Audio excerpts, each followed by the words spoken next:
కార్మికుల సమస్యల పరిష్కారానికి ఏఐటియుసి సమరశీల పోరాటాలు చేస్తుందని అసంగం జిల్లా ప్రధాన కార్యదర్శి కుంటాల రాములు అన్నారు.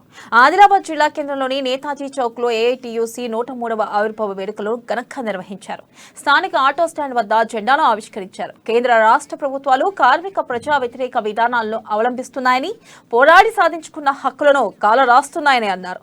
కార్మికులంతా సంఘటితంగా ఉంటూ తమ హక్కుల కోసం ఉద్యమించాలని పిలుపునిచ్చారు. ఈ కార్యక్రమంలో ఏఐటియుసి నాయకులు రాజన్న, రవి, కాంతారావు, నర్సింహులు తదితరులు పాల్గొన్నారు. అటు తాంసీ మండల కేంద్రంలోనూ ఏఐటియుసి 123వ ఆవిర్భావ వేడుకలను ఘనంగా నిర్వహించారు. కార్యక్రమంలో సర్పంచ్ కృష్ణ, ఎంపీపీ అరుణ్ కుమార్, గంగారాం, పోచన్న, భీమన్న తదితరులు పాల్గొన్నారు.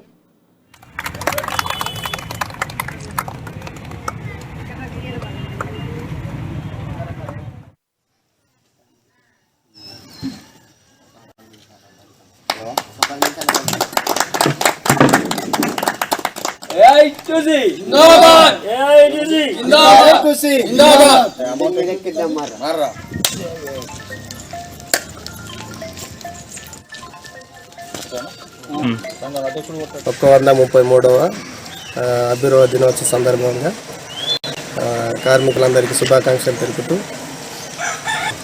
తాంసీ మండలంలో జెండా ఆవిష్కరణ ఎగురవేయడం జరిగింది. కావున శుభ సందర్భంగా అందరూ కేంద్ర రాష్ట్ర ప్రభుత్వాలు సంక్షేమం కొరకు లేబర్లకు కార్మికులకు సంక్షేమ పథకాలు అమలు చేయాలని